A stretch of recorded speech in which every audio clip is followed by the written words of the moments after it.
بسم اللہ الرحمن الرحیم وقد علم ان الخبر کلام یکون لنسبت خارج فی احد الازمنۃ الثلاثۃ۔ مصنف نے ماقبل میں وجہ اثر ذکر کرتے ہوئے یہ ذکر کیا تھا کہ جو کلام ہوگا اس کے لیے کوئی خارج ہوگا کہ نسبت کلامیہ اس خارج کے مطابق یا عدم مطابقت پائی جائے گی یا نہیں۔ تو علامہ تفتزانی رحمہ اللہ تنبیہ میں اس کو دوبارہ ذکر کر رہے ہیں۔ اس کا مقصد ہے ایک اعتراض کا جواب۔ اعتراض صدق خبر اور خبر کی تعریف میں اعتراض لازم آتا ہے کہ دونوں کی تعریف دوہری ہے۔ خبر کی تعریف میں صدق کا لفظ ہے، یعنی خبر کا سمجھنا موقوف ہوا صدق پر، اور صدق کی تعریف میں خبر کا ذکر ہے، تو اس کا مطلب یہ ہوا کہ صدق کو سمجھنا موقوف ہوا خبر پر۔ تو جب اس طرح ہو، صورتحال یہ ہو تو وہ دور ہوتا ہے، ایک چیز دوسرے پر موقوف، وہی دوسری چیز پہلے پر موقوف ہو تو وہ دور ہوتا ہے۔ تو یہ اعتراض لازم آ رہا تھا کہ صدق و کذب اور خبر کی تعریف میں دور لازم آتا ہے۔ تو علامہ تفتزانی رحمہ اللہ کا مقصد اس دور کا جواب دینا ہے۔ تو فرماتے ہیں کہ ہم نے ماقبل میں جان لیا کہ خبر وہ ایک ایسا کلام ہے، خبر ایک ایسا کلام ہے کہ جس کی نسبت کے لیے ایک خارج ہوتا ہے۔ کلام کے اندر نسبت پائی جاتی ہے، اس نسبت کا ایک خارج ہوتا ہے کہ یہ نسبت کلامیہ اس خارج کے مطابق یا غیر مطابق ہوگی۔ تو اس سے یہ پتہ چلا کہ خبر یہ صفت ہے کلام کی۔ خبر کس کو کہا جا رہا ہے؟ کلام کو کہا جا رہا ہے، ٹھیک ہے۔ فالخبر علی ھذا المعنی الکلام المخبر بہ، جو خبر یعنی جس کے ذریعے خبر دی جاتی ہے، مخبر بہ جس کے ذریعے خبر دی گئی وہ کلام ہے۔ تو اس سے پتہ چلا کہ خبر یہاں کلام کی صفت بن رہا ہے۔ تو خبر کبھی کلام کی صفت بنتا ہے اور کبھی متکلم کی صفت بنتا ہے۔ تو یہ جو خبر کی تعریف ہے اس کے اندر خبر سے مراد کلام کی صفت ہے، ٹھیک ہے۔ جیسا کہ کہا جاتا ہے الخبر هو الکلام المحتمل للصدق والکذب، خبر وہ کلام ہے جو صدق و کذب کا احتمال رکھے۔ تو یہاں بھی یہ کس کی صفت بن رہا ہے؟ یہ خبر کلام کی صفت بن رہا ہے، ٹھیک ہے۔ اور کبھی کبھی خبر بمعنی اخبار آتا ہے، یعنی یہ متکلم کی صفت بنتا ہے۔ جیسے صدق کی تعریف میں کہا گیا کہ الخبر عن الشیء علی ما ہوا بہ، الخبر عن ہے، تو خبر کے بعد جب عن موجود ہے تو اس کا مطلب خبر دینا، کسی چیز کی خبر دینا۔ خبر کو جب عن کے ساتھ متعدی کیا جائے تو اس کا مطلب ہوتا ہے اخبار۔ تو خبر دینا، خبر دینے والا کون ہوگا؟ کلام نہیں ہوگا، متکلم ہوگا۔ تو جب دو چیزیں ہمیں سمجھ آ گئیں کہ خبر کبھی کلام کی صفت ہوتی ہے اور کبھی متکلم کی صفت، تو اس سے پتہ چلا کہ خبر اور صدق کی تعریف میں دوڑ نہیں ہے۔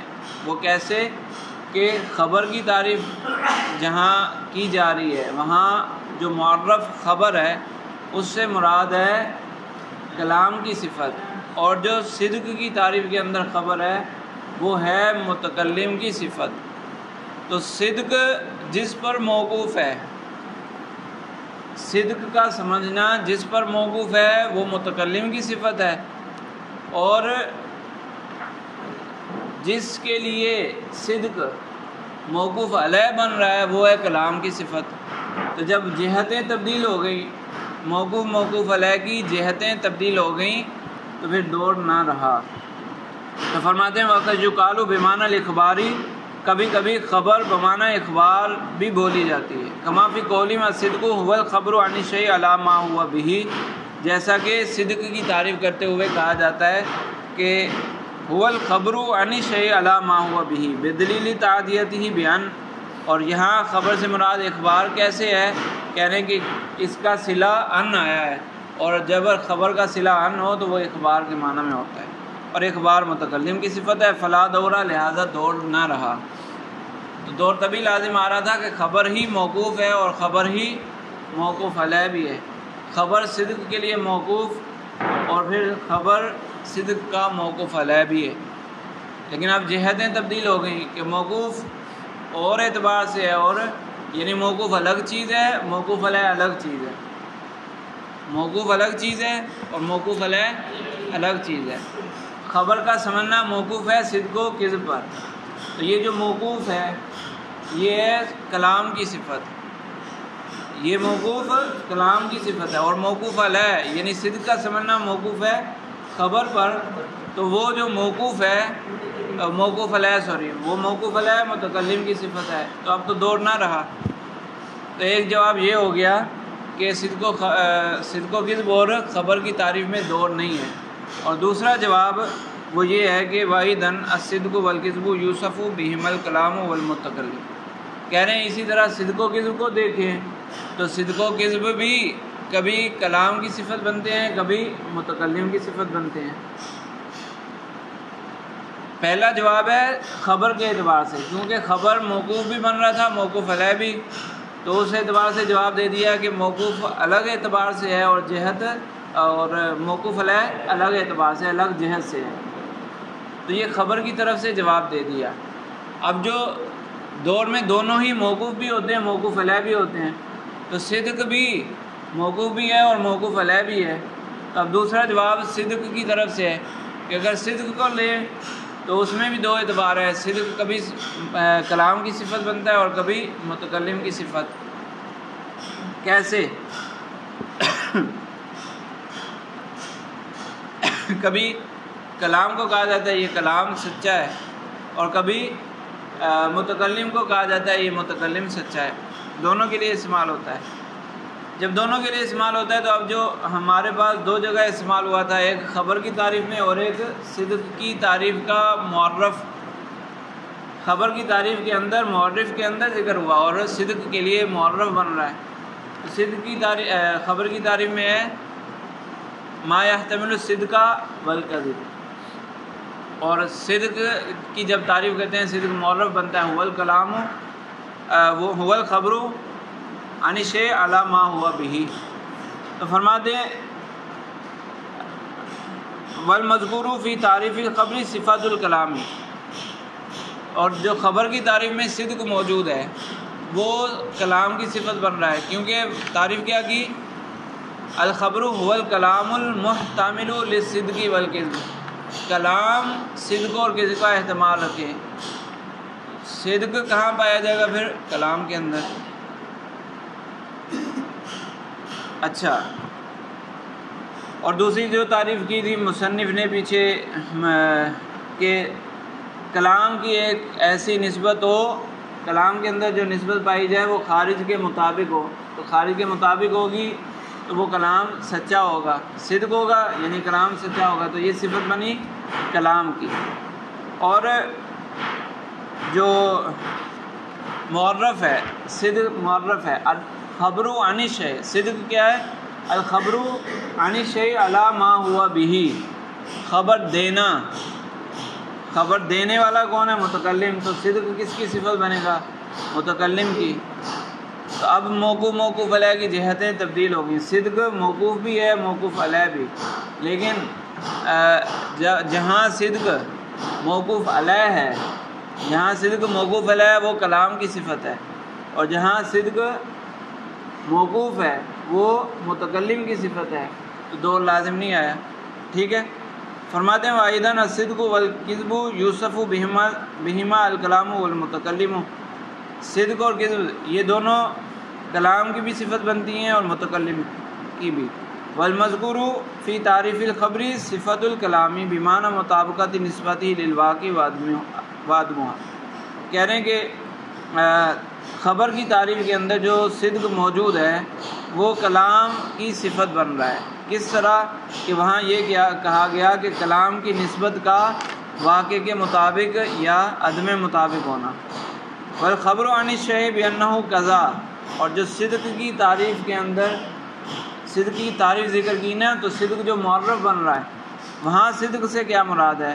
چونکہ اس صدق کی تعریف کی گئی کہ الخبر عن الشیء بأنه کذا تعریف لما ہوا صفت المتکلم، تو یہ تو صفت بنتی ہے متکلم کی، تو اس اعتبار سے جو معرف صدق ہے وہ متکلم کے لیے ہے، تو فلا دورہ، لہذا کوئی دور لازم نہیں آئے گا۔ جب جہات تبدیل ہو جائیں موقوف ہونے کی اور موقوف علیہ ہونے کی، جہات تبدیل ہو جائیں تو پھر دور نہیں رہتا۔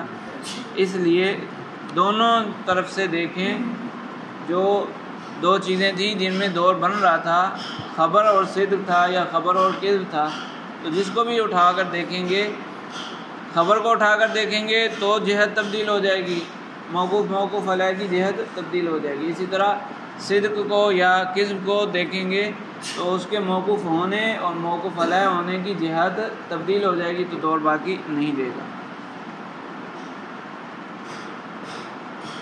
یہ تو ایک اعتراض پیدا ہوتا تھا، اس کا علامہ تفتزانی نے جواب دے دیا۔ اب جو تنبیہ اصل رکھی گئی، کس مقصد کے لیے رکھی گئی، اس کی طرف آ رہے ہیں کہ تنبیہ کا معنی بھی ذکر کیا تھا نا، کہ تنبیہ کا مطلب یہی ہوتا ہے کہ ماقبل میں اجمالاً کسی چیز کا ذکر آ جائے اور پھر اس کی تفصیل کی جائے تو وہ تنبیہ کہلاتی ہے۔ تو ماقبل میں اجمالاً ذکر آ گیا کہ نسبت کلامیہ کا نسبت خارجیہ کے مطابق ہونا یا نہ ہونا، یہ مطابق ہونا یا نہ ہونا یہ کلام بنتا ہے کلام خبری، اور اگر مطابق ہوگا تو صدق ہوگا، نہیں مطابق ہوگا تو کذب ہوگا۔ تو یعنی دو ہی صورتیں بنتی ہیں، یا تو صدق ہوگا یا کذب ہوگا۔ تو اصل میں اس میں اختلاف ہے، دو طرح اختلاف ہے۔ پہلا اختلاف ہے کہ خبر کی دو ہی قسمیں ہیں یا دو سے زیادہ ہیں۔ تو جمہور نے کہا کہ خبر کی دو ہی قسمیں ہیں، یا تو خبر سچی ہوگی یا خبر جھوٹی ہوگی، کوئی اور صورت نہیں نکل سکتی۔ اور جاہز نے کہا کہ خبر کی تین قسمیں ہیں، دو قسمیں نہیں ہیں، دو سے زیادہ یعنی تین ہیں، کہ ایک خبر سچی بھی ہو سکتی ہے، جھوٹی بھی ہو سکتی ہے، اور کچھ صورتیں وہ ہیں کہ نہ خبر سچی نہ جھوٹی۔ پھر جو جمہور ہیں جو کہتے ہیں کہ خبر کی دو ہی قسمیں ہیں، ان کے درمیان پھر اختلاف ہوا، تو ان میں سے نظام نے اچھا یہ اختلاف کس اعتبار سے ہے؟ یہ اختلاف تعریف کے اعتبار سے۔ پہلا اختلاف انحصار کے اعتبار سے ہے کہ خبر کا انحصار ہے یا نہیں، دو میں انحصار ہے یا تین میں انحصار ہے۔ اور دوسرا اختلاف ہے جو دو میں منحصر کے قائل ہیں، ان کا پھر اختلاف ہے تعریف میں، کہ صدق اور کذب کی تعریف کیا ہے، کب صدق بنے گا کب کذب بنے گا۔ تو فرماتے ہیں واتفقوا انحصار خبری فی الصادق والکاذب خلافا للجاہز۔ علامہ تفتزانی اسی کی طرف اشارہ فرما رہے ہیں کہ علماء کا اتفاق ہے اس بارے میں کہ خبر منحصر ہے صادق اور کاذب میں، خلافا للجاہز، ایک جاہز ہی جدا ہے، باقی جمہور کا ایک ہی قول ہے۔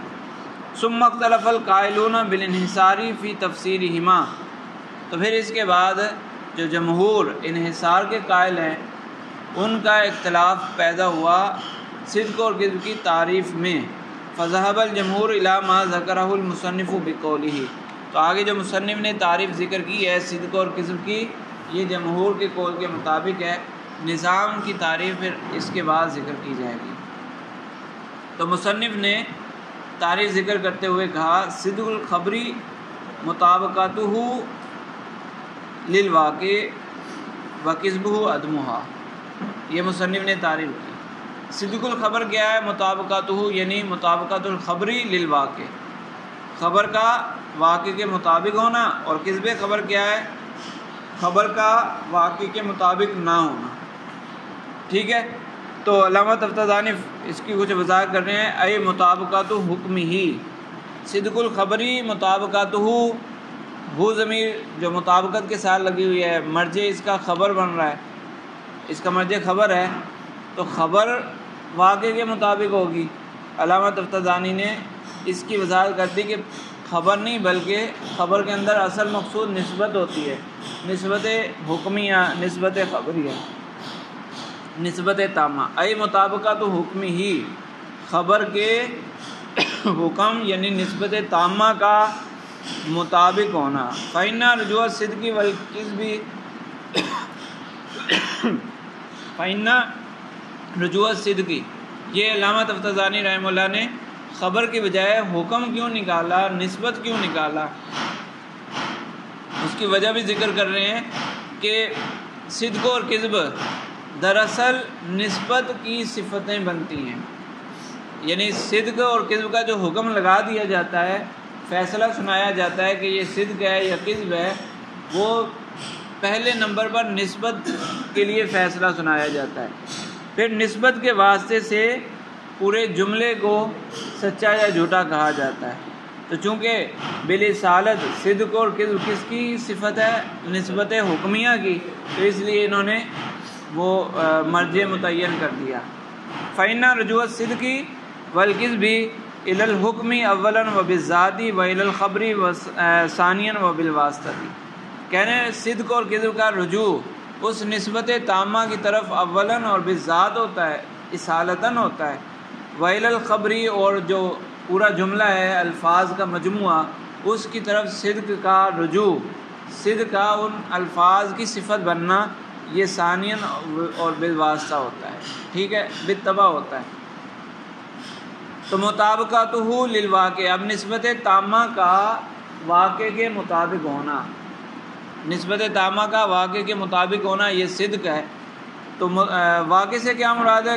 فرماتے ہیں وَهُوَ الْخَارِجُ الَّذِي يَكُونُ لِنِسْبَةِ الْكَلَامِ الْخَبْرِ، کلام خبری، نسبت خبری، کلام خبری کے اندر جو نسبت پائی جاتی ہے، اس نسبت کا کوئی خارج، اس نسبت کا جو خارج ہوگا یہ نسبت کلامیہ اس کے مطابق ہو جائے۔ خارج سے مراد عموماً دو طرح خارج کا معنی، خارج کا لفظ دو طرح استعمال ہوتا ہے، ایک وہ ہے جو جس کو واقع بھی کہتے ہیں اور نفس الامر بھی کہتے ہیں، تو اس کا مطلب یہ ہوتا ہے کہ جو عین بھی اس کو کہتے ہیں، واقع، نفس الامر اور عین، اس کا بھی اطلاق ہوتا ہے، یہ مختلف الفاظ اس کے لیے استعمال کیے جاتے ہیں، اور اس کا مطلب ہوتا ہے ذہن سے باہر، ذہن سے باہر، ذہن سے باہر کہیں بھی ہو۔ اور دوسرا جو اطلاق ہے خارج کا لفظ جو بولا جاتا ہے وہ ہوتا ہے مدرک سے، مدرک کی ذات سے باہر، جو مدرک ہے اس کی ذات سے باہر، وہ کہیں بھی ہو۔ تو بہرحال ملتے جلتے ہی معنی ہے، اتنا زیادہ فرق نہیں ہے، معمولی سا فرق ہے۔ تو فرماتے ہیں کہ وَهُوَ الْخَارِجُ الَّذِي يَكُونُ لِنِسْبَةِ الْكَلَامِ الْخَبْرِ، متکلم نے کلام کیا، متکلم نے کہا زید قائم، تو اس متکلم کے کلام کے اندر ایک نسبت پائی جا رہی ہے، قیام کا ثبوت زید کے لیے، قیام کی نسبت زید کی طرف جو ہے، اس کلام کے اندر پائی جانے والی نسبت کے علاوہ اس کو سائڈ پہ کر دیں تو پھر کہیں نہ کہیں کیا ایسی نسبت ہے یا نہیں، تو اس کو کہیں گے خارج۔ اس کلام سے ہٹ کر کہیں اور بھی قیام کی نسبت زید کی طرف ہو رہی ہے یا نہیں ہو رہی، تو وہ خارج کہلائے گا۔ الفاظ میں تو ہو گئی نا نسبت، قیام کی زید کی طرف نسبت ہو گئی، تو اس کو اگر سائڈ پہ کر دیں تو کیا اس کے علاوہ بھی قیام کی زید کی طرف نسبت ہے یا نہیں، تو یہ نسبت خارجیہ کہلائے گی، ٹھیک ہے جی۔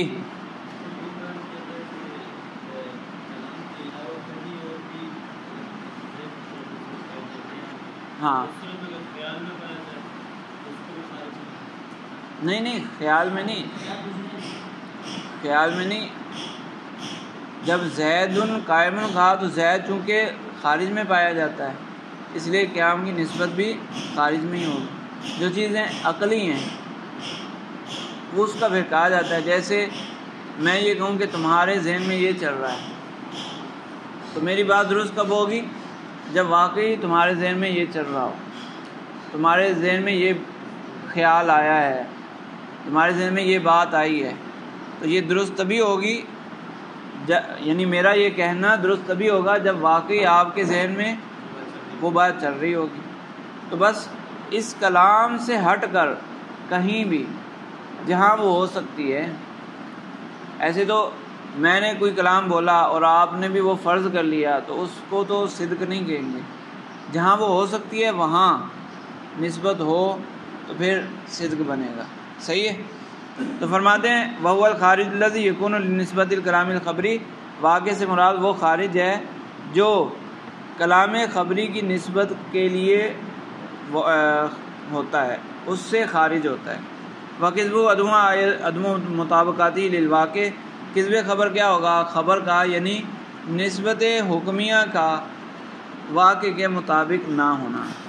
بیان و ذالکہ، اس کی تفصیل کیا ہے؟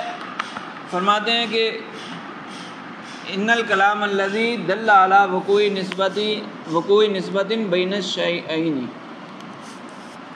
وہ کلام جس نے دو چیزوں کے درمیان نسبت کے واقع ہونے پر دلالت کی، اما بالثبوتی، یا تو وہ ثبوتی طور پر دلالت کرے گا، جیسے میں نے کہا زید قائم، تو اس میں اس کلام کے اندر جو نسبت پائی جا رہی ہے وہ نسبت ثبوتی ہے کہ قیام کا ثبوت ہے زید کے لیے.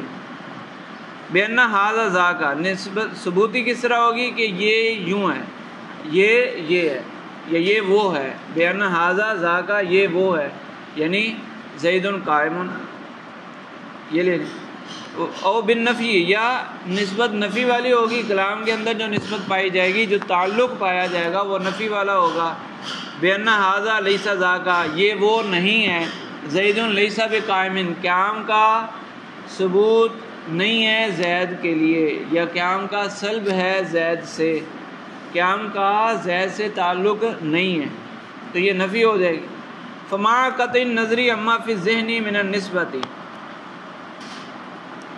اب اس کلام کے کرنے والے کے ذہن میں جو نسبت پائی جا رہی ہے، یا اس کلام کو سننے والے کے ذہن میں اس کلام کو سن کر جو نسبت حاصل ہوئی، اس کلام سے جو نسبت اس نے سمجھی، اس سے قطع نظر، اس کو سائڈ پہ کر دو. کہنے والے نے جو کہا، اس کلام کے اندر جو نسبت پائی جا رہی ہے یہ نسبت کلامیہ کہلاتی ہے، کہنے والے کے ذہن میں جو پائی جا رہی ہے وہ نسبت ذہنیہ کہلاتی ہے. تو نسبت ذہنیہ، اسی طرح مخاطب کے ذہن میں اس کلام سے جو نسبت حاصل ہوگی وہ بھی نسبت ذہنیہ کہلائے گی. تو اس نسبت ذہنیہ اور نسبت کلامیہ کو ایک دفعہ سائڈ پہ کر دو، سائڈ پہ کر کے پھر دیکھو. لا بد وان یکون بینہما نسبت ثبوتیۃ و سلبیۃ، اب لازمی ہے اس نسبت کو سائڈ پہ کریں گے، پھر بھی لازمی ہے کہ کوئی نہ کوئی نسبت ہونی چاہیے، یا تو ثبوتی ہو یا سلبی ہو. جیسے میں نے کہا نا، قیام کا تعلق میں نے زید سے جوڑا ہے، تو خارج میں اگر زید پایا جاتا ہے تو لازمی بات ہے نا کہ قیام کا یا تو زید سے تعلق ہوگا یا زید سے تعلق نہیں ہوگا. ایسا تو نہیں ہو سکتا کہ نہ تو قیام کا ثبوت ہو زید کے لیے، نہ قیام کا سلب ہو زید سے، ایسا تو نہیں ہو سکتا. جب زید کا بھی ایک وجود ہے، یہ تو ہم مثال ایک پیش کرتے ہیں نا. تو آپ اگر آپس میں بات کریں گے، اپنے کسی جاننے والے کی بات کریں گے نا، تو جب بات کر دی تو ایسا ہو سکتا ہے کہ جو چیز آپ نے ثابت کی، آپ کے کلام سے ہٹ کر وہ چیز نہ تو اس کے لیے ثابت ہو، نہ ہی اس سے نفی ہو. یا تو ثبوت ہوگا یا نفی ہوگی، دونوں میں سے کسی ایک چیز کا ہونا ضروری ہے.